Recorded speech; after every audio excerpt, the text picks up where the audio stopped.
From now on, Holy Father, not my will, but your will be done.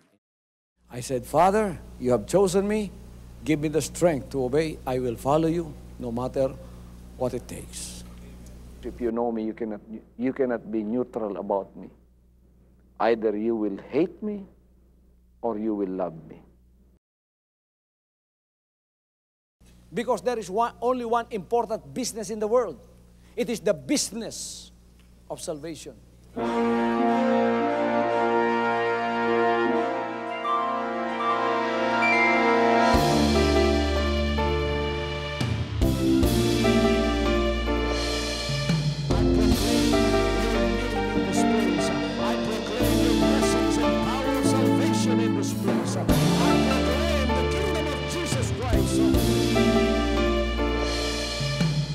As I am concerned, and as far as the work of God is concerned, we have reached the end. Last September 13, 2003. When you find God, you find His love. Because God is love. Ganon ang pag-ibig ng Panginoon. Walang katapusan na yan ay bumabalik-balik sa atin. If you want to receive, you have to give. Receive it by faith and say, Lord, I will touch up. Because the game plan of God was to save us from seeing through the power of love. He has completed. His salvation works in the Spirit. After April 13th, the door is open for everyone to come. The salvation works of the Father is now completed in me. Salvation is here.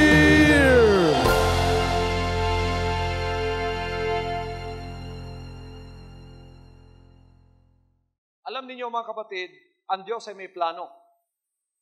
At ang planong yan ay ginawa ng dati. Dapat tayo ay sumunod na lamang.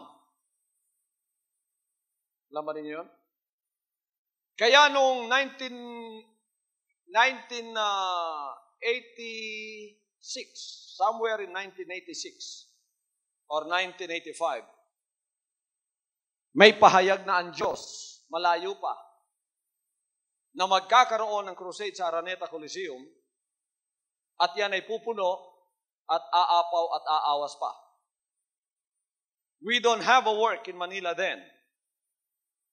We are only in Mindanao because this work started in Davao City and the Lord told me to go everywhere He sends me where He has people. And He said, don't worry because I will be with you and I will go with you and I will empower you. So, nangyari yon April 22, 1994. Medyo may katagalan nga lang.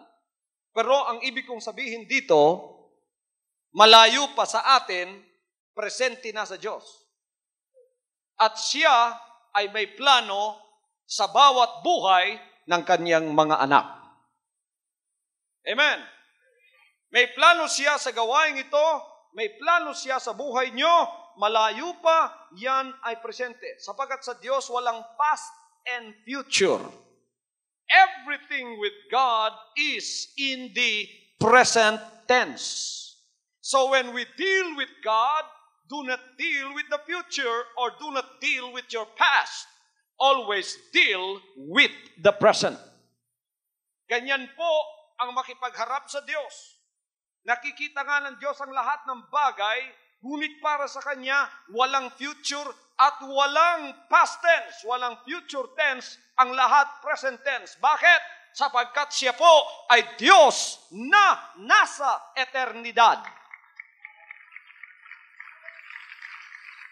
And if I may explain to you what eternity is all about, when we talk about eternity, eternity means from everlasting to everlasting.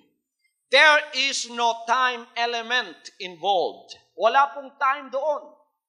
Kaya kung minsan umaawit ako, wala akong timing. Kasi makalangit na awit na yung pinapractice ko. Alam ba ninyo sa langit, ang pupuntahan natin, eternidad? Kaya walang time doon. Alam niyo, eternidad, walang time doon, walang oras. Dito, time conscious tayo. We are living in time and space. Dito, sa sanlibutan ito. Pero sa langit, wala ng time. Wala ng oras. Walang relo sa langit. Sapagkat ang lahat ay nasa present tense. Walang bukas, walang mamaya. Ngayon lahat. Ito, music natin, may timing, 4/4, 2/4. Kaya pagka umawit ang pastor nyo, magsanay na kayo, walang timing yon. Sapagkat yan ang makalangit na awit.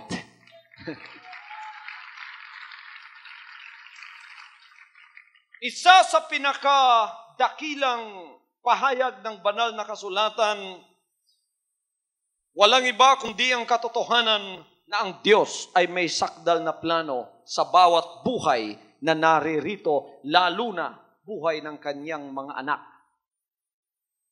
Nung nagpapagawa tayo ng simbahan, o ano man ang pinapagawa natin, meron tayong architect, meron tayong ministry lawyers, meron tayong ministry engineers and ministry architects. Pagka ako ay may pagagawa, tinatawag ko sila at sila ay nagdo-drawing at kanila mga kapatid inihahanda ang accurate and detailed drawing of every building and every project that I am erecting under the guidance and instruction of our architects. Ako alam ko na kayo ay building ng Diyos. Bawat isa sa inyo, hindi kayo ginawa ng tao. Ang Diyos ang gumawa sa inyo. Kaya't napakaganda ng pagkagawa natin. Perfect ang pagkagawa natin. Nung tayo ay ginawa ng Diyos, alam ba ninyong pumalakpak ang mga anghel sa langit sa kaganda ng pagkagawa natin? Ito, isipin na lang nyo. Kung nagkamali ang Diyos at naging isang mata nyo, nailagay sa gitna, hindi kayo maganda. Kung nagkamali ang Diyos at ang ilong ninyo ay napunta dito, o kaya nalimutan niyang lagyan kayo ng tenga, maganda ba kayo tingnan? Amen. O kaya naging tatlo ang paa ninyo,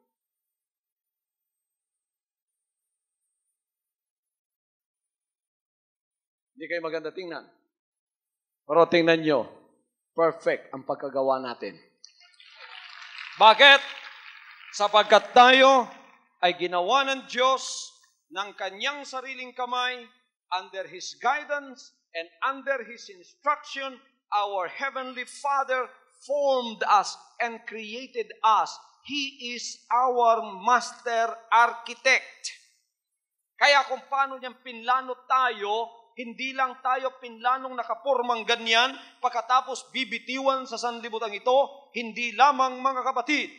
Isipin ninyo na bawat buhay ng tao na lumalakad sa mundong ito, ang bawat isa sa kanila ay may plano ang Diyos.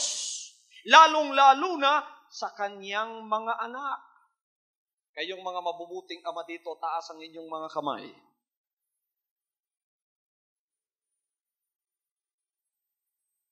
Kayong mga mabubuting amang may mga anak sa bahay nyo, taas ang mga kamay. Sino ba ang ama ditong walang plano sa mga anak niya? Mga magulang, may mga plano ba kayo sa mga anak ninyo? Anong plano ninyo para sa kanila? Kahit hindi nga naaabot, pinaplano ninyo eh. Pinaplano ninyo ang pinakamagandang bagay para sa anak nyo. Kung kayo'y mamimili sa mga anak ninyo, yung plano ninyo, pinakamaganda ang ibigay ninyo sa kanya. Kung siya'y lalaki, ang plano ko, mag-aral siya at maging doktor o maging inhinyero at magkaroon ng isang napakagandang buhay. Kaya lang, kung minsan hindi nangyayari ang plano nyo, dahil kayo ay walang kapangyarihang isagawa yan. Kuminsan kapos kayo ng pera o kaya kapos kayo sa mga bagay na gagawin ninyo ang planong yon. Ngunit huwag kayong magtaka sa sinasabi kong ito. Ang ating amang nasa langit, hindi siya kapos para gawin ang plano niya sa bawat buhay natin bilang kanyang mga anak. Hallelujah! Ang katotohanan ito, mga kapatid, ay pinahayag sa mga salita ng Diyos At ito ay pinakita sa atin sa pangyayari sa buhay ni San Pablo na noon ang pangalan ay Saulo. Ang kanyang buhay ay isang buhay na nagbigay ng kanyang sarili upang usigin ang mga Kristiyano sa mga panahong yun. Ang lahat ng kanyang mga sulat na kinukuha ay mula sa mga high priest at pagkatapos lumalakad siya sa lahat ng mga dako kung saan nagtitipon ng mga Kristiyano at siya ay umuusig sa kanila, pinapatay sila at binibilanggo sila. Ngunit may nangyari sa kanya sapagkat noong siya ay papunta sa Damasco, galing siya sa Tarsus, mga kapatid, mayroong nangyari. Inaresto siya ng Diyos sa pamamagitan ng isang maliwanag na liwanag mula sa langit na tumama sa kanyang mga mata. Nang ito'y tumama sa kanyang mga mata, nahulog si Saulo. At pagkatapos nahulog siya, napulag siya. At sinabi niya, Panginoon, sino ka? Sinabi ng boses mula sa langit, ako si Jesus na iyong inuusig. Ano, mga kapatid, ang nangyari kay Pablo sa mga sandaling yon? Did Saul's conversion just happen by chance or was it according to divine plan and purpose?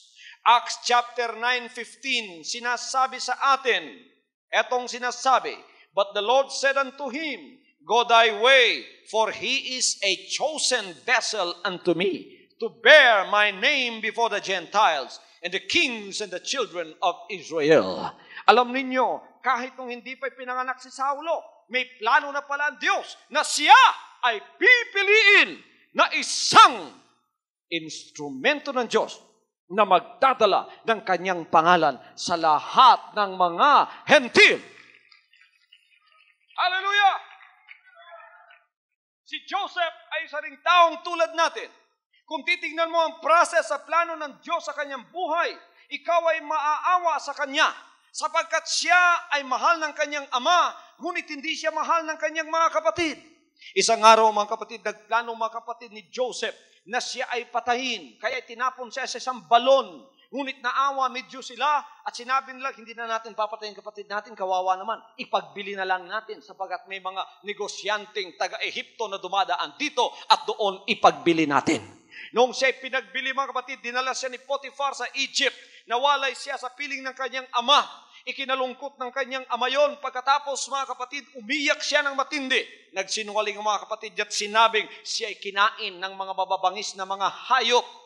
Kung kayo titingnan ninyo sa process na yon, sa mga taong yon, ang buhay ni Joseph, masasabi ninyo, mga kapatid, na siya ay dimalas sa kanyang buhay.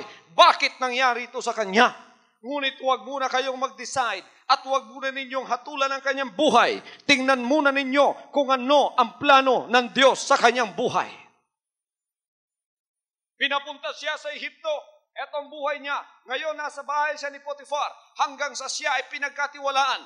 Mapagkakatiwalaan naman, sinasabi ng Genesis, ang kamay ng Diyos ay nasa sa kanya. Si Potiphar ay isa lamang negosyanteng ordinaryo. Ngunit nang pumasok na si Joseph sa bahay niya, si Potiphar ay naging milyonaryo. Sapagkat ang kamay ng Diyos ay nasa sa kay Joseph, ang pagpapala ng Diyos ay suma sa kanya.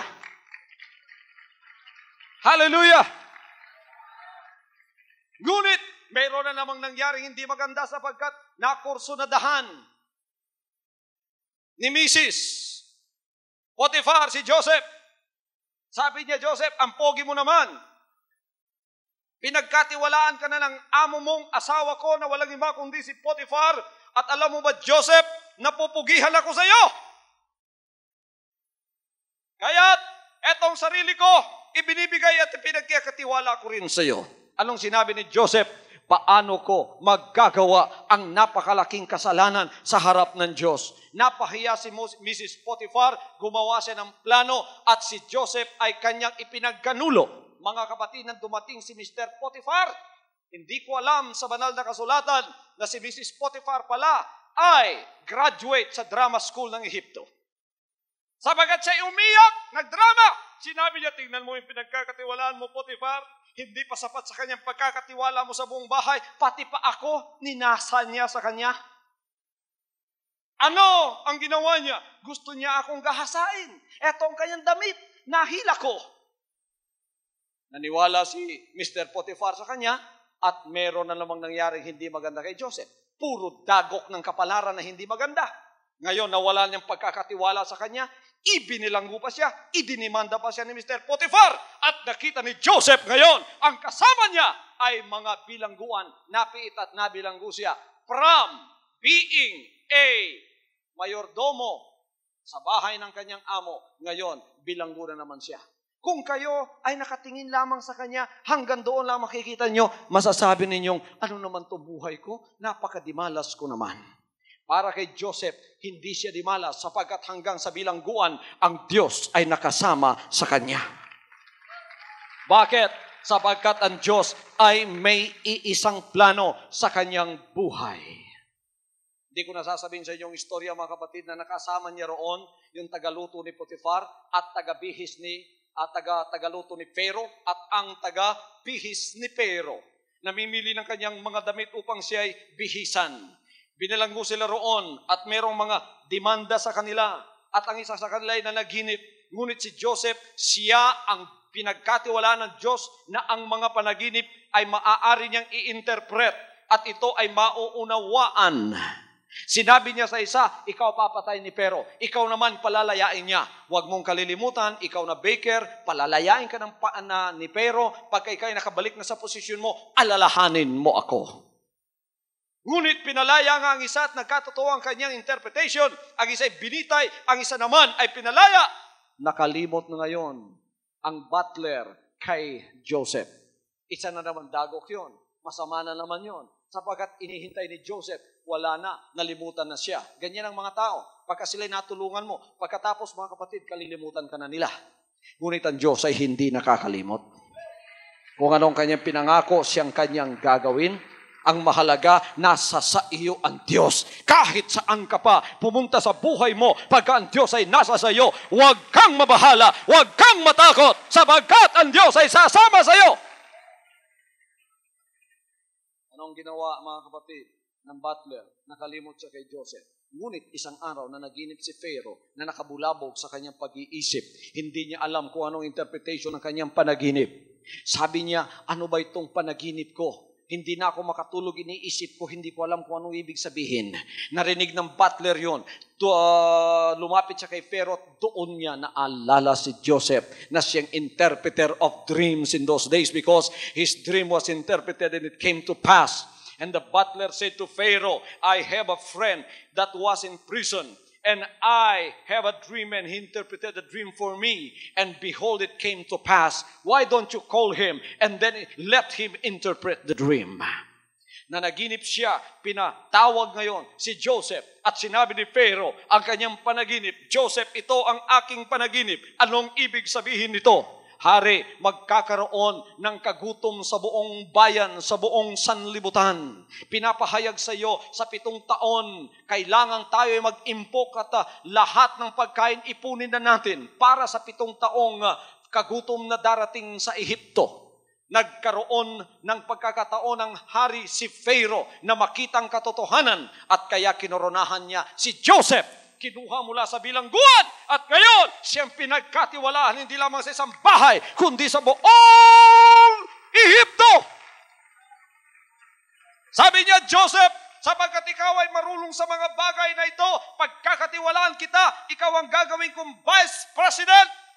Ikaw ang bahalang gumawa ng plano paanong ipunin ang lahat ng pagkain upang tayo ay hindi mamatay sa gutom, sa darating na kagutom na sinabi mo. At nangyari nga ang bagay na yon, mga kapatid. Lahat, pati na Palestina, pati na mga karatig bayan, pati na mga karatig bansa ay nagkagutom lahat. Ang Ehipto sa mga sandaling yon, sa pamamagitan ng kaalaman ni Joseph, ay nagkaroon ng pagkain sa 7 taon na kagutom na yon. Anong nangyari? Pati na ang kanyang mga kapatid na nagpadala sa kanya doon sapagkat pinagbili siya ay ngayon nakikitang pumupunta sa Ehipto sapagkat nabalitaan nilang sa Ehipto lamang may pagkain. At nang sila'y bumibili na ng pagkain, sino ang kaharap nilang hindi na nila kilala? Ngunit kilala niya sila. Si Joseph. Ayon, nabubuo ng plano ng Diyos. Hallelujah. Amen! Nabubuo na ang plano ng Diyos sa kanyang buhay. Nakikita na ninyo ang mga dagok sa buhay ninyo na inyong dinaranas ngayon? Huwag ninyong pigilan yan. Pabayaan ninyong mangyari na mangyari. Huwag ninyong pigilan. Anong sasabihin nyo? All things work together for good to them that love the Lord. Motto ni Joseph yan. Kung ako'y nasa bilangguan, kalooban ng Diyos ito. Kasi kung di kalooban ng Diyos, wala sana ako dito. Amen! Pagkalam mo ang plano ng Diyos sa buhay mo, huwag kang mabahala kahit saan ka pa dinadala at pinapadpad ng kapalaran mo. Sapagkat ang katapusan ng buhay mo ay pagpapala. Tingnan ninyo ngayon. I-review natin ang buhay ni Joseph. Pinagbili, itinapon sa balon, muntik ng pinatay. Inakusahan na bilanggo. Nawala sa kanyang pagiging mayordomo na bilanggo. Ngunit, ano ang katapusan ng lahat ng ito? Lumitaw siya, Prime Minister ng Ehipto. Woo! Iyon ang plano ng Diyos. Sapagkat ang plano ng Diyos, ang kanyang bayan iipunin niya sa Ehipto. Pagkatapos mga kapatid, pakakainin niya sa panahon ng kagutom. Hindi lang yun, si Joseph ang gagamitin niyang mapalapit siya sa puso ng Pharaoh. Tignan niyo mga kapatid, nakilala ni Joseph ngayon, mga kapatid niyang nagpabili sa kanya. Ito yung mga kapatid ko, nagpabili sa akin. Lahat sila. Naiyak siya doon sa tabi. Ngunit hindi siya nagpahalata. Tignan niyo? Pero nung sila'y magkakilala na, ako si Joseph na inyong ipinagbili. Huwag kayong matakot. Anong sinabi niya? Hindi kayo ang nagpadala sa akin dito, kundi ang Diyos natin. Hallelujah!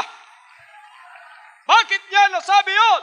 Sapagkat alam niyang pagka ikaw ay anak ng Diyos, may plano ang Diyos sa buhay mo. Mulang ikaw ay sinilang hanggang sa iyong kamatayan, God has a plan for you from birth to death. So don't worry about the process of that plan being fulfilled in your life right now. Just praise God for it and be sure God is always with you. Si Saulo ay ganun din. Tingnan ninyo, biglang-bigla nang siya ay tinamaan ng liwanag, biglang-bigla tinanong niya ang Panginoon at sinabi niya, Panginoon, ano po ang gagawin ko? At binigay ng Panginoon ang answer sa 9:15. Sabi niya, humayo ka doon, Ananias, bautismuhan mo siya, sapagkat siya ay aking pinili at gagamitin ko siya na magiging liwanag sa mga hentil na magtataas siya ng aking pangalan. Ito ay nangyari sapagkat ito'y dating plano na ng Diyos. Wala pa si Pablo sa sanlibutan ito. Nasa sinapupunan pa siya ng kanyang ina. Siya ay may plano na mula sa Diyos. Ngunit kung titingnan mo ang unahan ng buhay niya, masasabi mong walang plano ang Diyos sa taong ito. Biro mo, pinapatay yung mga Kristyano. Nung binato si Esteban, siya naroroon, nagbabantay sa mga damit ng mga naghubad ng kanilang damit para batuhin yung alagad ng Diyos. Siya yun. Kung titingnan mo yung buhay niya, biro mo mamamatay tao ito, biro mo mag-uusig ito, anong plano ng Diyos sa kanya? Kung kayo siguro Kristiyano nakakakita sa kanya, mananalangin kayo, Panginoon, katayin na po ninyo ang taong yan sapagkat inuusig niya kami. Siguro ganun na yung pananalangin niyo sa kanya, di ba? Ngunit iba ang Diyos, may plano siya. Ang plano niya ay gagamitin si Saulo at siya nga ang naging San Pablo, ang pinaka-apostol ng mga hentil na dahilan sa kanya. Tayo ngayon ay nasa kaliwanagan, nagpupuri, nagsasamba sa ating banal na Diyos sapagkat sa kanyang pangangaral, tayo ay nakakita ng liwanag. Everybody say praise the Lord. Gusto ba ninyong malaman ang plano ng Diyos sa buhay nyo? Bago ko ipahayag sa inyo ang plano ng Diyos sa buhay nyo, isipin muna ninyo ang mga bagay na ito. At Diyos ay may plano sa bawat isa sa buhay ng kanyang mga anak. Lahat ng anak ng Diyos dito magtaas ng kamay. May plano siya sa buhay nyo. Alam niyo, pagka nagpaplano ang Ama natin sa langit, puro magandang kalalabasan. Puro magandang kalalabasan. Amen. May plano siyang kayo ay hindi lampa. At hindi magiging lampa kailanman.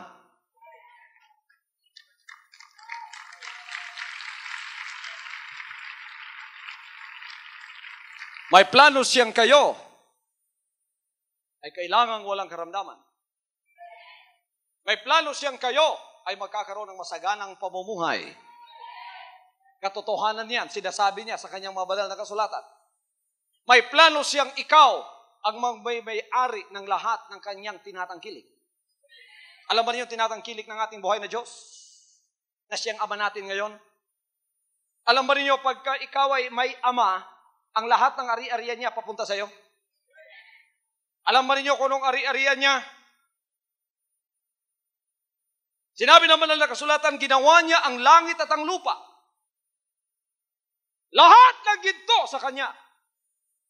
Lahat ng baka sa kanya. Lahat ng lupa at nakatira sa lupa sa kanya. O ano pa? Ang pinoproblema niyo?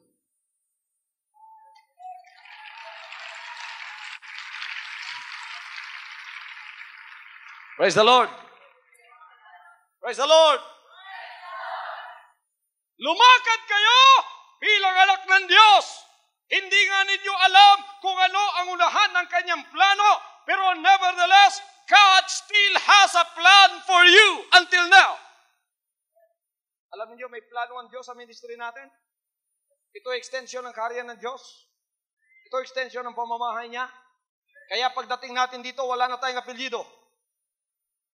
We have lost our identity when we come into the house of God. We are not identified with our own family name anymore. We have one family name. If my people which are called by my name. Isa lang ang ating family name ngayon. Ano yun? Magaling na family name yan. Hallelujah! Pinakamataas na family name yan. Kung i-adapt kayo ng pinakamayamang tao sa Maynila, sino yung pinakamayaman dito? Si Ayala o kaya si Sobel. Okay, magiging Sobel ng apelido nyo. Papasok kayo dito sa Maya. Pakikilala ko kayo. May bisita po tayo ngayon. Si Brother Jaime Sobel Jr. Sino yan? Ang ama niya, yung may-ari ng Makati, si Sobel. Baka ako, siguro tatayo ka at sasabihin mo, tingnan ninyo ako, anak ako ng pinakamayamang tao dito. Hindi ka siguro lulugo-lugo. Kundi ikaw ay tatayo at mag-aayos, anak mayaman. Alam ba ninyo mga kapatid, nang aman nyo ngayon ay mayaman pa kay Sobel? Walang sinasabi si Sobel.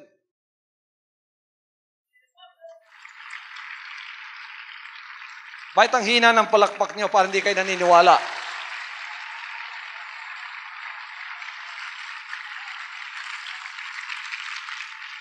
Ayan ang mahirap sa atin. Mahirap paniwalaan ang sinasabi ko, pero totoo yan. Amen? Totoo yan.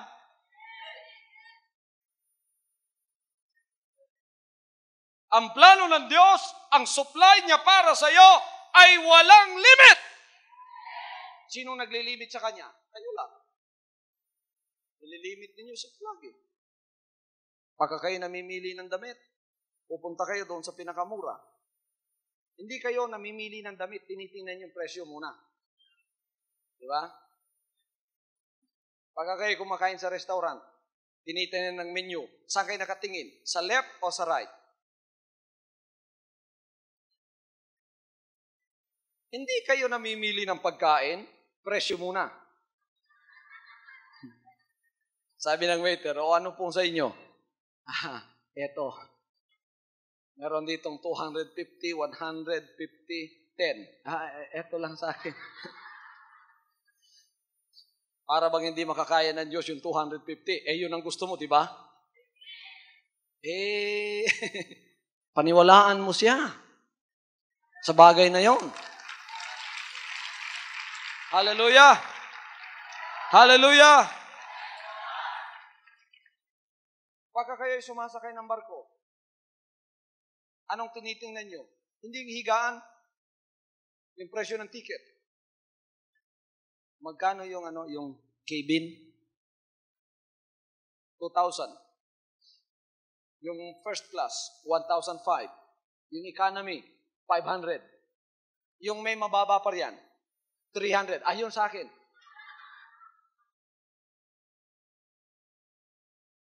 Ngayon, maliit na bagay lang yon, pero nadadala ninyo yon sa pananampalataya nyo. Anong kasalanan ng Israel? Bakit nagalit ang Diyos sa kanya? The Bible said, they limited the Holy One of Israel.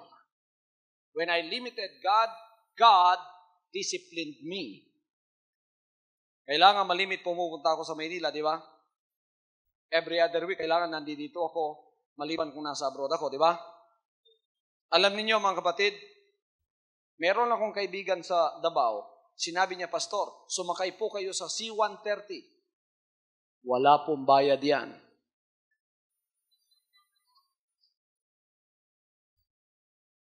Sabi ko, oo nga no, sayang yung pambayad ko sa PAL. Laki pa, walang bayad po yan. Akong bahala sa iyo, kukuha ko ng ticket. Kinuha nga ako ng ticket. Naku, ang saya-saya ko mga kapatid. Nagdala pa ako ng 2 worker. Sumakay na kami. Sumakay na kami, ako pang unang-una kasi pastor niya eh. Kayong pastor ko, dapat kayong unahin. Praise the Lord. Di nauna na ako. Nung ako'y nauna, tiningnan nung sundalo, nandito ang eroplano, si 130, akong unang-una, proud pa naman ako. Oh, libre yan. Tiningnan, sabi niya, tumabi ka. Di tumabi ako. Sumunod, pumasok na lahat. Ako, mga kapatid, nagsiksika na doon, inuusog ako banda doon, ginaganon ako. Tumabi ka dyan. Sabi ko, bakit naman? Sabi niya, magbibigay-bigay ka pa ng ticket dito. Hindi mo ba alam yung ticket mo? Paso na yan. Last week pa yan. Hindi mga kapatid, yung 2 worker kasama ko doon, nakasakay na. Ako'y nagmamakawa. Sir, para na po yung awa. Pasakayin naman ninyo ako dyan. Oh. Parang tigre yung sarhento, mga kapatid. Talagang bago ako nakapasok, para akong lumusot sa butas ng karayong. Napakalaking tagumpay nung ako'y makapasok na. Pero halos lumuhod ako sa harapan niya. Halos umiyak na. Akala ko yun ang katapusan ng aking problema. Yun palang pala ang pasimula. Sapagkat nung kami lumipad na mga kapatid, dadaan pa pala ng Zamboanga yon. Di naglanding na naman kami sa Zamboanga. Nung lumanding kami sa Zamboanga, hallelujah, pinababa na naman kami lahat. Sabagat may sasakay na naman palang karagdagang mga sundalo. At may mga kahon pa, may mga kabaong pa. Galing daw sa gera yon. Naka-plywood. Di pinababang lahat. Ang problema ngayon, pag-akyat na naman. Sapagkat dala-dala mo na naman yung ticket mong expired. Hallelujah. Di umakyat na naman.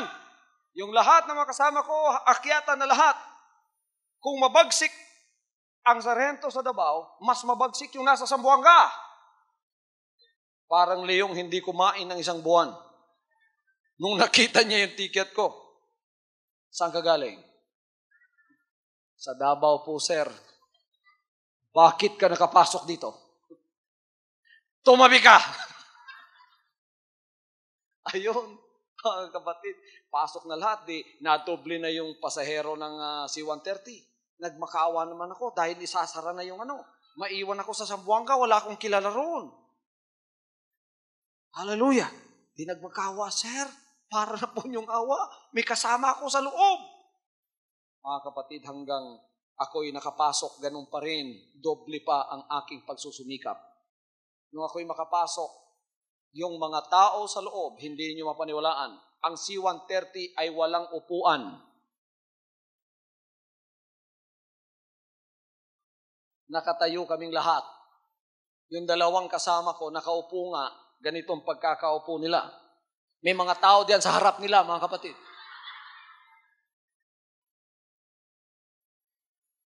Ako naman, nung ako'y makapasok, yung damit namin, puro tubig na yan. Dahil sa init, pawis lahat. Nandoon mga sundalo, private, colonel, major, lahat. Kasama ko na doon. Pagka nakatayo ka sa C-130, huwag ka nang magsumikap na tumayo pa. Matatayo mo ang sarili mo na walang pagsusumikap. Dahil sa taong nagsisiksikan. Pagka nagte-take off na yung aeroplano, mga kapatid, pagka gumanon, di ba gaganon kayo? Huwag ka nang humawak pa. Tumayo ka na lang. Hindi ka mabubuwal.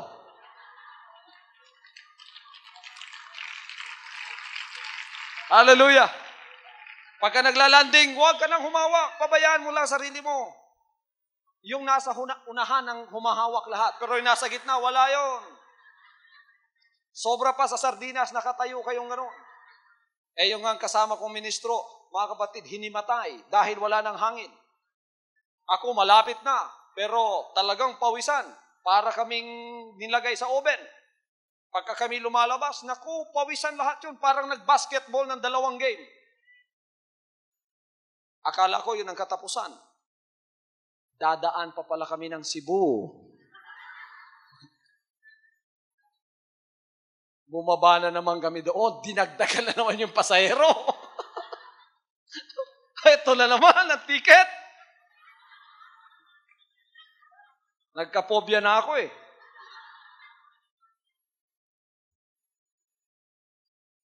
Ginaganon ko yung ticket ko, sir. Expired po ito. Doon, minura na talaga ako, mga kapatid. Pero nyo, pastor ng Panginoon, minura na. Ayun, talagang parang palo at hagupit ng Panginoon sa buhay ko. Sabagat ang anak ng Diyos pala, hindi niya planong ganon. Nililimit natin siya.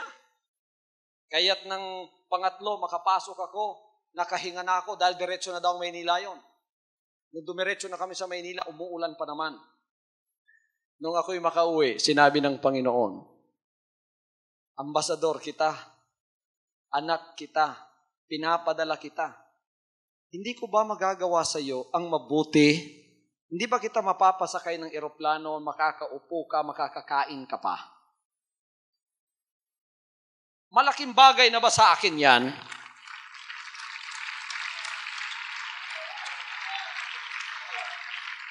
Hindi plano ng Diyos na ang mga anak niya ay aapi-apihin ng demonyo.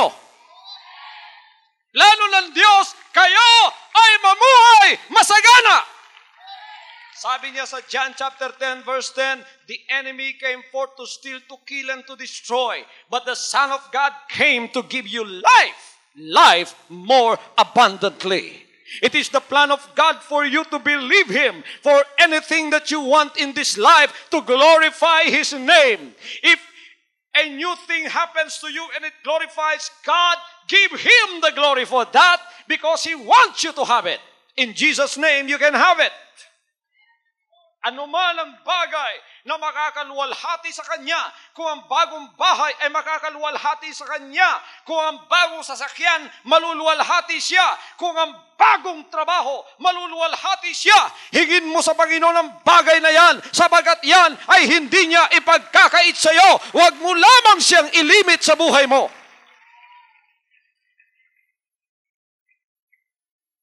Pagkatapos nun, pinaniwalaan ko ang kanyang sinabi. Sinabi ko, C-130, mula ngayon, tayo'y maghihiwalay na at hindi na tayo magkikitang muli. Ayun ang katapusan.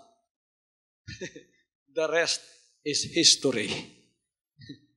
Everybody say amen. Praise the Lord. Kaya kung anong kalooban ng Diyos, yon ay pasakupan natin. At meron siyang plano sa bawat buhay ng bawat isa. It is a reasonable plan, so you must have to expect it. God is a God of order and of method. If we are really building a house or making a dress, or we work according to the plan or a design, God has a design or a plan for you. Isang hindi magandang pag-iisip kung iisipin mong ginawa ka ng Diyos pagkatapos itatapon ka lang niya dito, pagkatapos pababayaan ka niya. Hindi niya plano yon, kaya wag mong isipin yon. Pagka ikaw ay naging anak ng Diyos, isipin mo ang lahat ng sinulat niya riyan. Yan ang plano niya sa iyo. Walang isa mang nakasulat na pangako riyan na hindi niya gagawin para sa iyo. Pagka yan ay sinampalatayanan mo. Hallelujah! At saka, kung babasahin mo ang banal na kasulatan ng lahat ng mga anak na tinawag niya, mga kapatid, by experience, we have seen how God planned their lives. Look at Moses. Moses was born in Israel, but God has already a plan for him even though he was very small. Alam niyo si Jochebed at si Amram ang kanyang magulang, sapagkat papatayin ng Pharaoh ang lahat ng mga anak na lalaki doon, nilagay sa basket at pinaanod siya. Ano ang naging plano ng Diyos? Kukunin siya ng anak ni Pharaoh na prinsesa. Lumaki siya doon sa Ehipto. Nang napalaki siya at na-educate na siya doon after 40 years, may nangyaring bagay na hindi niya sana kagustuhan. Napatay niya ang isang Ehipto, mga kapatid, na umaapi-api sa kanyang kapatid na Israel. Kahit siya'y prime minister doon, umalis siya sapagat natakot siya. Ngunit yung pala'y plano na ng Diyos. Kung titingnan ninyo sa standard ng sanlibutan, dimala si Moses. Bakit? Napakayaman sa Ehipto, vice president, pagkatapos mga kapatid, ngayon ay tagabantay na lang ng mga tupa, nando doon sa likod ng bundok. Ngunit yun pala'y kasama sa plano ng Diyos. Because after 40 years at the backside of the wilderness, Moses came out again. Now a full servant of God. Went back to Egypt. The plan of God was for him to become the Savior of Israel. He went back with the power of God, and the rest is history. God told us in His words that Moses was used mightily. He saw the Red Sea. When the Red Sea was broken in two, he saw how God's people were fed with manna. He saw how God's people were lighted with a light of fire by night. He saw how God's people were protected during the day when a cloud of pillar protected them, and so forth and so forth. Many miracles have been recorded in the Word of God about the life of Moses. It was the plan of God since the very beginning that Moses' life was to be used as the Savior of Israel. Plano ng Diyos yan. Hallelujah! Plano ng Diyos na kahit sa ministering ito, lahat tayo ay gamitin at makiisa sa mission statement ng paglilingkod na ito. Anong mission statement na binigay ng Diyos sa paglilingkod na ito? That we might go forth and preach the gospel to every creature and go to all nations and preach to every people. This is a mandate we got from God. And God is doing it in our ministry today by means of the print, television, and radio media. We are now saturating the whole Philippines by preaching the Word of God. Nobody can hinder that. Even Satan himself cannot hinder that, because that is God's plan for each and every one of us. At paano babayaran ang lahat ng mga bagay na ito, mga kapatid, na gasto sa ministry? Plano ng Diyos na gagamitin niya ang mga anak niya. Kaya ang plano niya kayong gagamitin, hindi maaaring hindi niya kayo hahanguin sa inyong karukhan. Payayamanin niya kayo upang kayo ay lalong makapagbigay ng inyong tithes and offering at makapagbigay ng inyong mga pledges upang ang magandang balita may pangaral sa buong sanlibutan at marami pa ang maliligtas. Plano ng Diyos yan, mga kapatid. Hallelujah. Kaya't ang lahat ng nakasali sa planong yan, huwag kayong mag-alala kung ano man ang kapigati ang dinadanas ninyo ngayon. Yan ay pansamantala lamang. That is only the process, the in-between of God's plan in your life. Don't look at the past, don't look at the future. Look at the present. God is dealing with you. And as long as you stay in God's plan is going to happen to you. Don't worry about tomorrow. Don't worry about your past. Just worry about the plan of God in your life and say, Lord, I will stay in your plan. And I know something good is going to happen to my life from here on. Hallelujah. Hallelujah, hallelujah. Tingnan ninyo ang nangyari kay Abraham. Amen? By experience, kung titingnan nyo si Abraham, kawawa naman. sapagat tinawag siya, pinaiwan lahat ng kamag-anak niya, ang kanyang lupang sinilangan. Pagkatapos pinalakad siya sa lugar na hindi niya kilala, wala siyang alam doon, nasa disyerto siya, nasa mga tolda na lang siya, natutulog. Ngunit anong plano ng Diyos? The plan of God was to make Abraham the greatest of all, because the plan of God was for Abraham to become the father of many nations.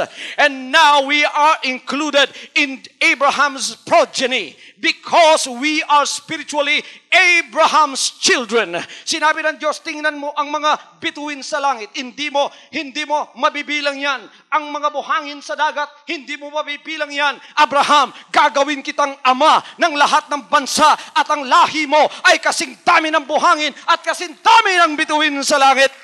Yan ang plano ng Diyos kay Abraham. Kaya't hindi na nakikita ni Abraham ang kanyang loneliness. Hindi na niya nakikita, mga kapatid, ang kanyang dinadanas na kalungkutan. Ang nakikita niya ngayon ay ang plano ng Panginoon sa kanyang buhay. Ganon din sa bawat isa sa atin.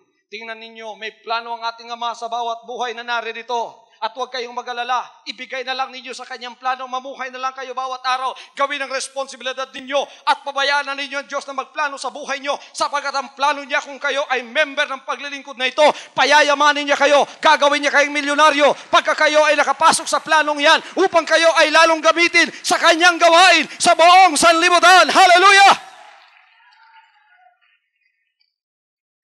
Everybody say, praise the Lord.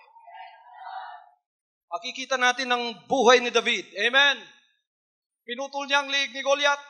Pagkatapos, tinanghal siyang hero. Bayani doon sa Israel. Nagalit si Saul sa kanya, pinapatay siya. Tumakbo siya as an outlaw for how many years? David was in the backside of the mountains, running away from Saul, a fugitive. Kriminal siya. Nakasama niya yung lahat ng may mga utang. Yung lahat ng mga ostracized sa society ng Israel, nakasama niya. Titingnan ninyo sa human standard, kawawa naman si David, na dimalas pa ang buhay niya. Ngunit plano ng Diyos yun. Habang nandoon siya, tinetrain siya sa mga kahirapan upang siya ay gawing hari. Ano ang plano ng Diyos kay David? Kahit nung maliit pa siya, siyang gagawing hari. Naalala ba ninyo nang pinadala si Propeta Samuel sa pamamahay ni Jesse, sapagat naroroon ang pipiling hari, ang lahat ng mga kapatid ni David nang malaman nila na sila, mga kapatid, isa sa kanilang magiging hari, dumaan sa harap ni Saul, naglakihan ang kanilang mga katawan, ang kanilang mga katawan, pinakita kay Samuel, kami ang magiging hari, ako nga! Tingnan mo ang postura ko, ang ganda kong lalaki. Sabi ni Samuel, eto na nga, Panginoon. Sabi ng Panginoon, hindi yan. Ikaw nakatingin ka sa labas. Ako nakatingin sa loob. Isa na naman, isa na naman, isa na naman. Sabi ng Panginoon, hindi yan. Sabi ni Samuel, eto na, mas malaki ito. Siguro nag-weight lift ito. Ganda ng katawan, matipuno. Hindi yan, hindi yan. Wala nang anak na doon sa bahay. Sabi niya kay Jesse, wala ka na bang anak na nandito? Sabi niya, wala na. Meron, pero hindi nakakala ngayon pala. Nando doon sa parang pastol, 12 years old, naka-short pants lang. Tawagin mo, tawagin mo! Nung tinawag, mga kapatid, ang paslit na batang si David, 12 years old, tumatakbo! Hindi ba niya lang kumahit pinatawag siya? Palayo pa siya, sabi ng Panginoon, yan ang aking pinahiran. Woo! Hallelujah! Ang Diyos ay may plano sa bawat buhay natin. Amen. Ang plano ng Panginoon, itaas tayo sa kanyang pangalan, kasama niya. Alam ba niyo yung plano ng Panginoon, tayong lahat mararapture na buhay? Sino gusto mong rapture na buhay dito? Kung di man kayo makasasamang rapture na buhay, maaaring rapture na patay. Walang bala yun. Sabagkat, bubuhayin din kayo isang araw. Ngunit ang pinakamapalad yung mararapture na buhay, yun ang plano ng Diyos. Alam mo yung plano ng Diyos, tayo titira sa mga bahay na ginto. Sa langit. Ilang hektaryang lupa nyo ngayon? Wala. Kukunti lang. 100 square meters lang. Kawawa naman kayo. Huwag kayong mag-alala. Sapagat pagdating ng rapture, bibigyan kayong isang planeta ng Diyos. Hallelujah. Sino rito ang gustong dalawang planeta?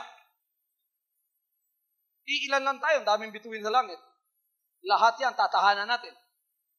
Sino gusto na isang planeta? You, lahat yan. Ititulo mo sa pangalan mo. Totoo itong sinasabi ko sa inyo. Mangyayari yan isang araw. Woo! Hallelujah! Ang plano ng Diyos, mga kapatid, ay may tatatlong karakter. Ang una, ito ay personal na plano. Sasabihin mo, pastor, pagsimbahan po plano ng Diyos, hindi po kung personal. Personal na plano. Personal na plano na bawat isang anak ng Diyos dito, butil sa kanyang pananampalataya, sumusunod sa ating Panginoong Kristo. Bawat isa sa inyo gusto niya wala kayong karamdaman. Sino maniniwala dito? Ng plano ng Diyos, wala siyang karamdaman. May karamdaman ka ngayon, aalisin na ng Panginoon yan. Maniwala ka. Hallelujah!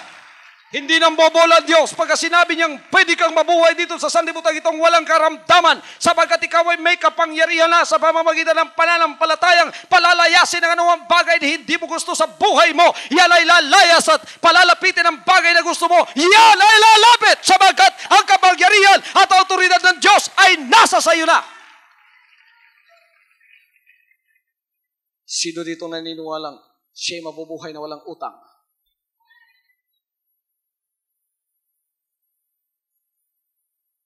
Many of you are busy making money, but you have not made any profit. Ang ginagawa niyo pera, naghahanap pera kayo araw-araw, di ba? Kailangan mo lang ngayon maghanap ganansya na kayo. Sapagat kayo naghahanap pera lang, kulang pa yan pambayad sa utang mo. Kulang pa yan sa pambayad ng arkilan ng bahay mo. Pambili ng pagkain mo, di ba yan ang nangyayari sa inyo bawat buwan? Pinagdudugtong ninyo yung pera, halos mapunit na. Tuition, arkila, pagkain, damit, tithes, kulang pa. Sabihin niyo sa Panginoon ito, Panginoon, mula po ngayon, hindi na ako gagawa ng pera. Gagawa po ako ng ganansya.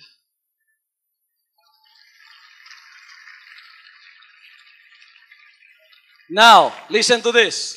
There is a world of difference between making money and making profit.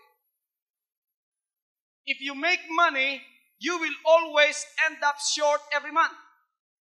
But if you make profit, you will be able to pay your debt. You will be able to pay all of your rent.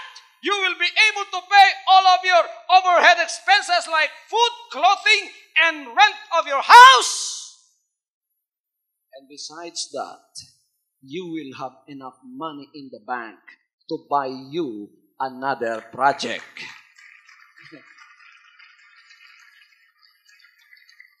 Hallelujah! Sinong maniniwala ngayon? Sa pagpapalag, ibubuhos ng Diyos na ipinangako niya na walang silid na kalalagyan. Sinabi niya, subukan ninyo ako ngayon kung di ba bubuhusan ko kayo ng pagpapala na walang silid na kalalagyan. Ang bahay nyo liliit. Ilan ang silid ng bahay mo? 4, liliit yan. Kaya bibigyan ka na naman ng bago. 10 na ang silid ng bahay mo. Ilan ang parkinganan ng kotse mo? 1 lang. Alisin mo na yan, gawin mong 3. Walang silid na kalalagyan. Ang lahat ay magsabing walang silid na kalalagyan. Yan ang personal na plano ng Diyos sa bawat isa sa inyo. Walang silid na kalalagyan. Bibigyan ka niya ng pagpapalang pikpik, liglig, siksik, at umaapaw. Ako bang nagsabi niyan? Malakay 3:10, walang silid na kalalagyan. Luke 6:38. Pero bago mangyari yan, anong sinasabi niya? Dalhin sa bahay ng Diyos ang buong ikapo. Pastor, matagal na po akong nagbibigay ng ikapo, pero wala po akong tinatanggap na pagpapalang walang silid na kalalagyan. Pag uwi mo sa bahay mo mamaya, tumalangin ka, lumukod ka, sabihin mo, ibinibigay ko nga kaya ang buong tithes. Ay, kayo ha? Sige. Pag kayo nagkapagbigay ng buong tithes, ang iba sa inyo, kinakapunata ninyong tithes mo. Buong tithes. Buo na bang binibigay nyo? Nako, usisahin ninyo ang sarili nyo. Pag-uwi nyo, pagka wala kayong tinatanggap na pagpapalang sinabi niya, walang silid na kalalagyan, mag-review kayo. You review your tithe giving. Baka hindi buo ang nabibigay nyo. Lalo na kung malaking tinatanggap nyo. Laki dito! Ang tithes ko dito, 100,000. Nagbibigay ako ng 5,000, di mahahalata ni pastor to. Huwag kayong magbigay sa akin, magbigay kayo sa kanya. Sinabi niya, all the tithe are mine. You give it to him, dito ninyo dinadala. Siyempre, ginagamit sa ministry yun. Binibigay ng Panginoon dito. Pero sa katunayan sa kanya kayo nagbibigay. Pagka kayo nagsinungaling dyan, hindi kayo nagsisinungaling sa akin sa kanya.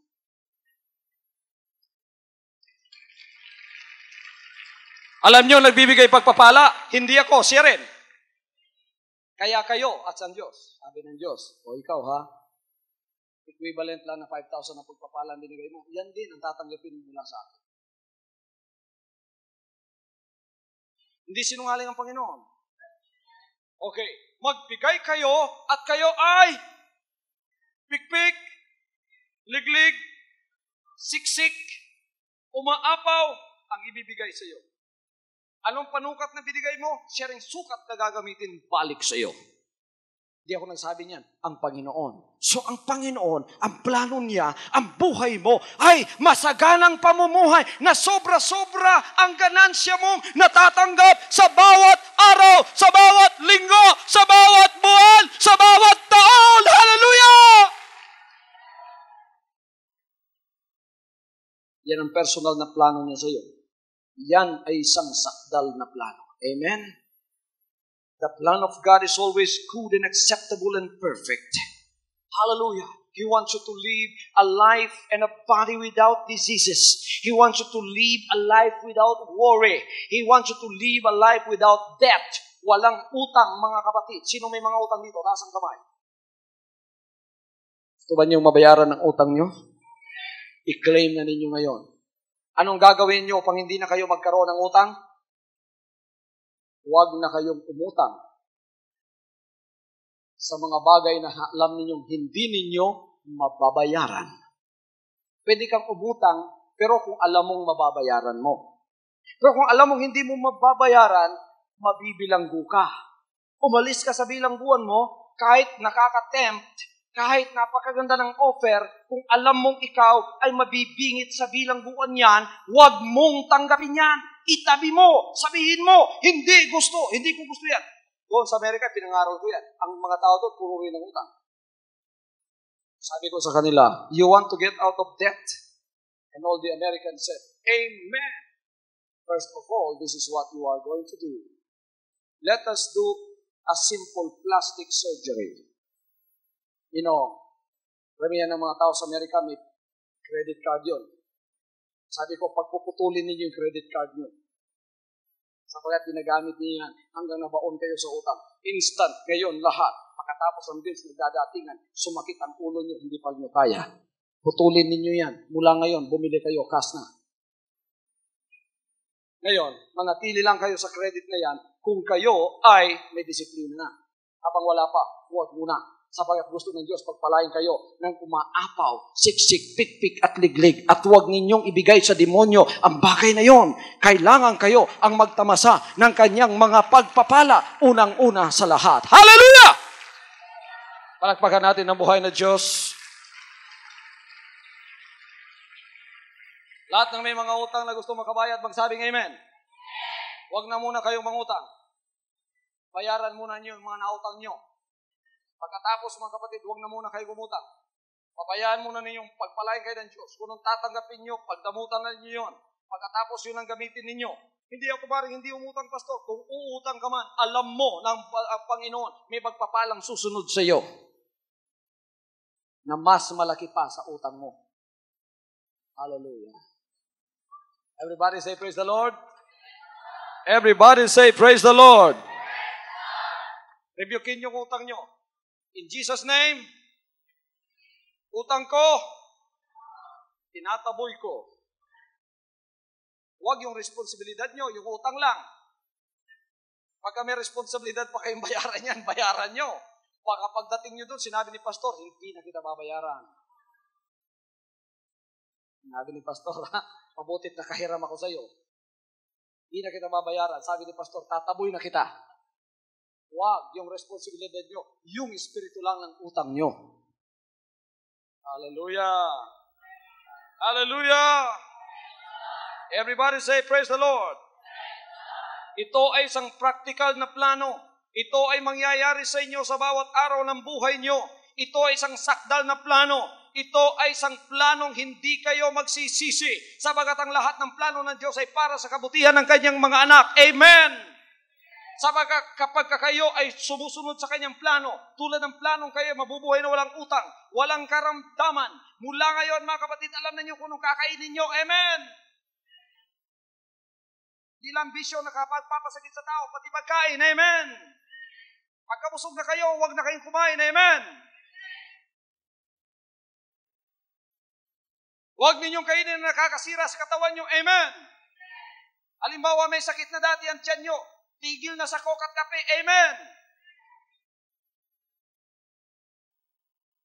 Masakit ang ngipin nyo, huwag na kayong kumain ng candy. Amen! Plano ng Diyos, kukunting mga bagay lang yun, pero importante yun, mga kapatid. At ngayon, plano ng Diyos sa ating buhay yan. Bibigyan tayo ng kaalaman ngayon kung paano mamuhay na walang karamdaman, kung paano mamuhay na walang utang, paano mamuhay na may sagana sa buhay na ipinibigay niya na maluluwalhati siya. Kapag kayo nagpasakop sa planong yan, kung may pagtitiis na kailangan gawin nyo, magtiis muna kayo! Sapagat pagkatapos ng pagtitiis, pagpapala naman ang pasasa inyo. Gusto ba ninyong madiskubrihan ang plano ng Diyos sa buhay ninyo? Ngayon, nagpapasimula ng madiskubrihan ninyo ang plano ng Diyos sa buhay ninyo. Noon, nang kayo'y wala pa sa Diyos, plano ninyo yon. Lahat ng pinaplano ninyo ngayon, sabihin na ninyo sa Kanya sa pamamagitan ng devotional at dalangin. Bago ninyo gawin ang isang bagay upang kayo hindi makapasok sa mga bagay ni Satanas. Pumasok muna kayo sa kwarto mo. Ama, ito pong plano ko, pinasasakop ko sa iyo. Kung ito po'y kalooban nyo, bigyan ninyo ng maayos na daan at ito ay magiging matagumpay. Kung hindi po nyo plano ito, hadlangan po ninyo at huwag niyo akong papasukin sa bagay na ito. Kayo po ang nakakaalam. Ibigay natin ang plano natin sa Kanya sa bawat araw. Ano man ang desisyon mo, ano man ang binabalak mo, maliit o malaking bagay, lumuhod ka muna at ipaalam muna sa iyong amang nasa langit, Ama, ito ba ay ayon sa plano mo? Kung hindi po, harangan ninyo ako na hindi matutuloy ang bagay na ito.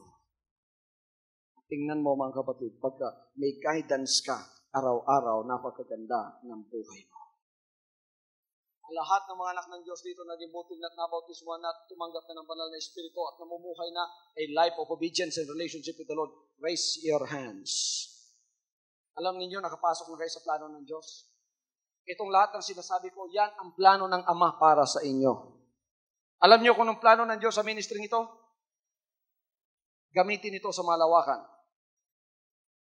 Alam niyo sa plano ng Diyos na walang makakahadlang sa ating ginagawa para sa Kanya? Kahit lahat ng Satanas at lahat ng demonyo sa impyerno pumasok na rito sa Maynila at hadlangan ang ginagawa natin, alam ninyong hindi sila makakahadlang. Walang kapangyarihan silang hahadlang. Bakit? Sapagat plano ng Diyos na malawakan, gagamitin tayo sa pangangaral ng mga salita niya. Hallelujah! Everybody say amen. You have entered into the plan of God like Paul. And Jesus said unto him, I am Jesus, the Savior, whom thou persecuted. Hindi sinasabi dito walang plano ang Diyos sa buhay ni Saul kahit nung siya ay Saul pa. Alam na ng Diyos kung saan siya pupunta at alam na niya kung anong conversion na mangyayari sa kanya. Ngunit ngayong si kinuha na, doon na nagpapasimula na makikitang nahahayag na ang plano ng Diyos sa kanyang buhay. Anak ng Diyos, napakaganda ng plano ng Diyos para sa iyo sa mundong ito habang ikay naririto at naghihintay sa rapture. At alam mo bang napakaganda rin ang plano niya pagkatapos mong mamuhay dito? Sino ang gustong sumama sa rapture? Alam niyo kung anong rapture? Papasok kayo sa langit na buhay. Mawawala ang gravity dito sa sanlibutan ito sa paan nyo at kayo'y aangat papunta doon at sasalubong sa Panginoon at makikisama sa Kanya sa buhay na walang hanggan. So tingnan ninyo ang planong yon na parang nasa sa inyo na. Present tense na yan sa buhay nyo. Kaya kung ano man ang dinadanas ninyo ngayon, huwag ninyong tingnan yan. Ang tingnan nyo ang plano ng Diyos sa buhay nyo. So, hindi lang kayo may pananampalataya, ipag-asa pa kayo. Amen. Kaya kung ikay nasa karukhaan ngayon, hindi pa lang nangyayari. Sabihin mo sa karukhaan, mag-ingat ka karukhaan. Isang araw, lalayas ka rin. Akala mo bakit? Sapagkat plano ng Diyos na ako'y pasaganain. Kaya dito ka muna, sandali. Pero mag-ingat ka, sapagkat isang araw palalayasin ka na kita dito. Di ko na gusto makita ang pagmumukha mo dito. Temporary ka lang dito. Ako'y may pag-asa. Baka bukas lalayas ka na. Baka sa isang linggo lalayas ka na. Sino rito may pag-asa na? May pananampalataya at may pag-asa pa. May pag-asa ba kayong baka bukas lalayas ng karukhaan sa inyo? Baka sa isang linggo? Kahit kailan. Pero ang pag-asa nyo, ito, na ang plano ng Diyos, pasaganain kayo.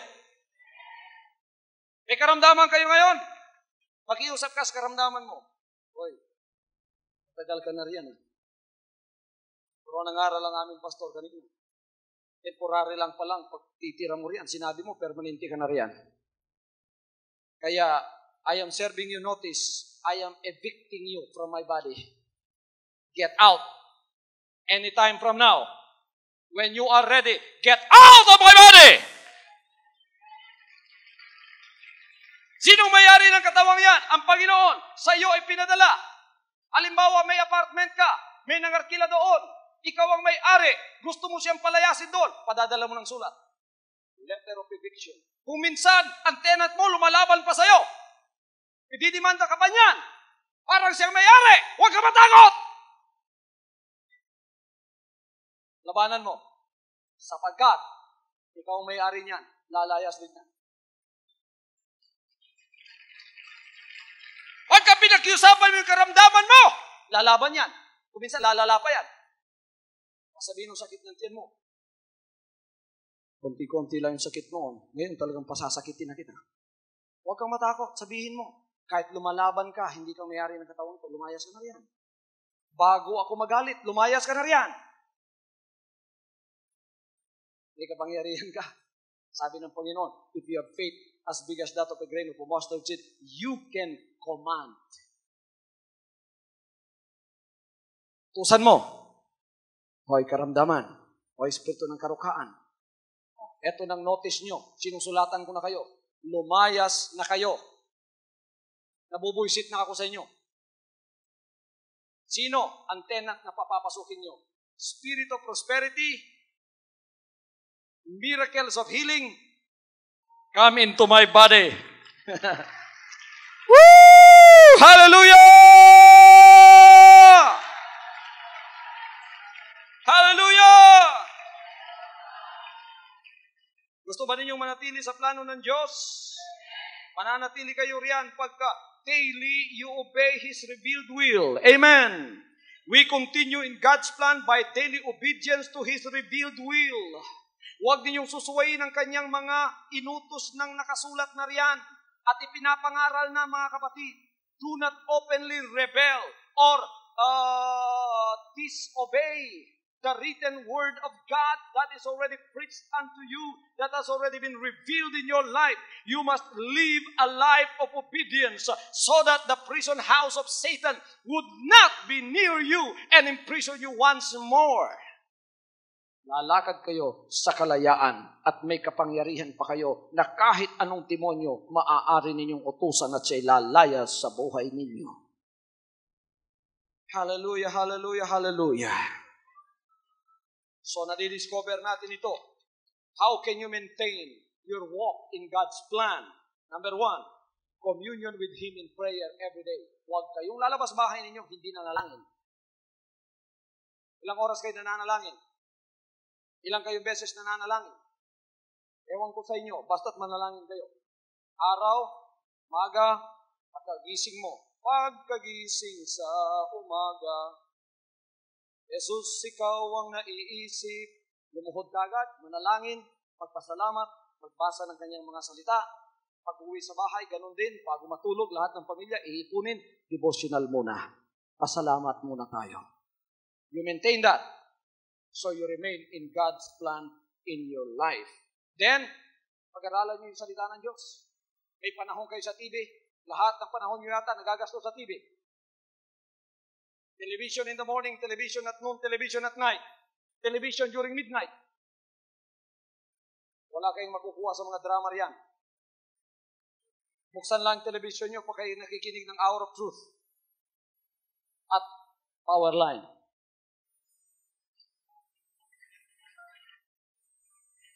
Ang ginagastos nyo sa TV, sa pakikinig kay Maricel at kay Sharon, gastuhin na ninyo sa Panginoon.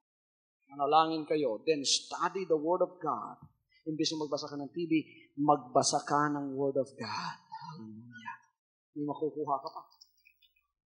Pagkatapos, italaga mong sarili mo, I will be prompt and I will be unquestioning in my obedience. I will not question you, Lord, and I will be prompt in my obedience. Whatever you said, I will not delay in obeying. Okay, mag-delay sa obedience nyo. Amen. God reveals His will to us when we obey Him. Tapos, dadagdagan pa niyang revelation sa iyo. Araw-araw, i-reveal niya sa iyo. Mananaginip ka, makakakita ka ng vision, makakarinig ka sa kanyang presensya, mararamdaman mo, sapagkat ikaw ay obedient. When you are obedient to the will of God, the Lord will always deal with you and reveal to you His will always. Pagkatapos, manalig ka sa Kanya, tulad ng pananalig ng isang anak na walang pag-aalinlangan. What is trust? Trust is the absence of doubt in your life. Huwag kang magalinlang kahit konti. Basta nanalig ka, manalig ka. Tingnan yung bata, mga kapatid, pagka kinuha nyo, ang batang yan nananalig. Amen. Sabi ng Panginoon, maliban na maging bata kang tulad nito, hindi ka papasok sa langit. Ano ang karakter ng bata? Pananalig. Nagpo-problema bang batang yun kung saan siya kakain bukas? Kung saan siya kakain mamaya? Kung saan siya matutulog mamaya? Kung sino magpapakain o dadamit sa kanya? Napoproblema ba siya kung sino magpapaaral sa kanya? Napoproblema ba siya sa kanyang security, sa kanyang protection? Walang problema yung batang yun. Pagkatangalam nun, kumain lang katuliya. Tayo, ngalam natin, kumain, sumunod, manalig, manalangin, sumunod, manalangin. Hallelujah! Hallelujah! Manalig kayo sa Diyos. Amen! Pag yan ay ginawa natin, mga kapatid, ano ang mangyayari sa buhay natin? We will live by faith and not by sight. This means that we have to trust Him. The Lord spoke of Saul as a chosen vessel, and Saul had to trust the Lord in all that he permitted in his life in the way of sufferings, privations, stonings, imprisonments. Sinabi ng Panginoon kay Pablo, gagamitin kita, pinili kita, upang gamitin sa lahat ng mga hentil. Nang ginamit siya, suriin ninyo ang buhay ni Pablo. Binato, halos pinatay, inostracize sa society, dinalamhati, pinighati, inusig. Hindi na nakikita ni Pablo yon. Ang nakikita niya ngayon, ang plano ng Diyos sa buhay niya, na kahit saan siya ay gagamitin. At isang araw siya ay kukunin at ilalagay sa kanyang banal na kaharian. Anak ng Diyos, tingnan ninyo ang plano ng Diyos sa buhay ninyo ngayon. Ang ministry ito, may plano ng Diyos kasama kayo. Ang plano ng Diyos, gagamitin tayo sa buong sanlibutan. Ang ibig sabihin niyan, payayamanin kayo. Bakit? Kasi kayong gagamitin upang sumuporta at mag-supply ng pangangailangan ng ministry ito na mula sa Kanya, ipadadaan sa inyo. Hindi na kayo katulad ng pari, ha? Na pinadaan sa kanyang kamay, kalahati kinuha niya. Kayo ay matapat na anak na ng Diyos. Hallelujah! Hallelujah! Hallelujah! Walang isang mangbutil sa kanyang pananampalataya na mananatiling dukha. Ang kininyo yan, kung wala pa sa inyo, manalig at manampalataya kayo kasama ng pag-asa. Baka bukas, baka sa isang araw, gagawin na ng Diyos sa buhay ko. Yung sinabi ni Pastor. Yan ay ang plano ng Diyos. Hindi mo lang alam kung kailan gagawin sa iyo, sapagkat yan ay depende sa paglalago mo. Kung ikaw ay bata pa sa pag-iisip mo, hindi ka muna niya sasaligan ng lahat ng bagay. Dahan-dahan muna. Ngunit kung ikaw ay anak ng Diyos na masunurin, kahit bukas ipagkakaloob ng Diyos, ang lahat ng plano niya, gagawin na niya sa buhay mo. Wala nang bali sa Diyos yan.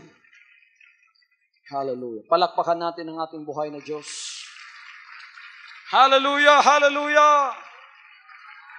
Ang plano ng Diyos, kayo ay mamuhay na matagumpay. Ang plano ng Diyos, mamuhay kayong walang sakit, walang utang, at mamuhay kayong walang problema. Kung meron man, lahat ay nasusolve sa buhay niyo. You are not a problem anymore, but you are a problem solver. Solusyon na kayo ngayon ng lahat ng problema niyo. Pagka dumalangin kayo, ang Diyos ginagamit kayo upang kayo mismo ang maging solusyon ng problema niyo. At solusyon ng problema ng iba. Plano ng Diyos na tayo maging liwanag. Plano ng Diyos na tayo ang mag-advertise sa kanyang pangalan. Plano ng Diyos na tayo tumayo, hindi aapi-apihin ng demonyo. Plano ng Diyos na ang kasaganaan niya, ibibigay niya sa atin. Plano ng Diyos na gagamitin tayong liwanag. Plano ng Diyos na gagamitin tayong asin sa sanlibutan. Plano ng Diyos na kayo ay lalakad na matagumpay at makapangyarihan. At kayo ang tataboy sa demonyo, hindi ang demonyo ang magtataboy sa inyo. Palakpakan natin siya, mga kapatid. Hallelujah, hallelujah, hallelujah, hallelujah. Hallelujah, hallelujah. Everybody say, praise the Lord. Everything works together for good to them that love the Lord. And lastly, God's plan for you is an eternal plan. It is a plan that has been hatched in eternity. Wala pa kayo dito, eternal na ang plano niya. Nakita niya kayo, nakasulat ng pangalan niyo sa aklat ng buhay. Kaya hindi aksidenteng nandito kayo ngayon. At nakilala ninyo ako, at nakilala ko kayo. At nagkasama tayo sa pangalan ni Jesus Christ. Wala pa tayo dito, ang meeting na ito sa Maya Theater, nakikita na ng Panginoon. Naggaganapin dito, hindi lamang ito, mas higit pa, dahil by chapter na tayo dito ngayon, di ba? Isang araw, ang plano ng Diyos, ang Maynila ay tatadtarin ng mga chapter satellite church.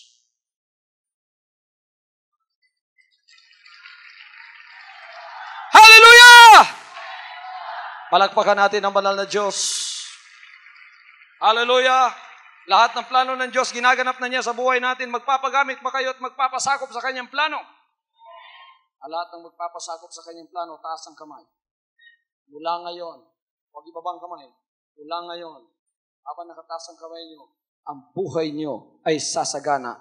Magbabago na yung hindi pa nagbago sa buhay nyo. At ang lahat ng pangangailangan nyo, huwag na kayong mag-alala pa sapagkat kayo, pagka nasa ilalim ng plano ng Diyos, isusupply niya na walang limit ang lahat ng inyong mga pangangailangan. In Jesus' name, amen and amen. From now on, Holy Father, not my will, but your will be done. I said, Father, you have chosen me. Give me the strength to obey. I will follow you no matter what it takes. If you know me, you cannot be neutral about me. Either you will hate me or you will love me. Because there is only one important business in the world.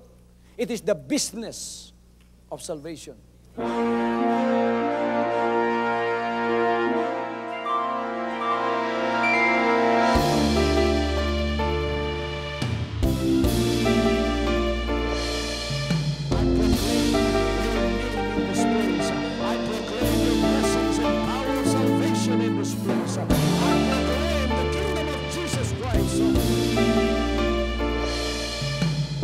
As I am concerned, and as far as the work of God is concerned, we have reached the end.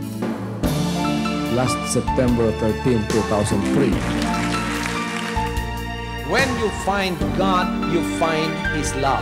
Because God is love. Ganon ang pag-ibig ng Panginoon. Walang katapusan na yan ay bumabalik-balik sa atin. If you want to receive you have to give. Then receive it by faith and say, Lord, I will touch your power. Because the game plan of God was to save us from seeing through the power of love. He has completed. The salvation works in the Spirit. After I put the thing, the door is open for everyone to come. The salvation works of the Father is now completed in me. Salvation is here.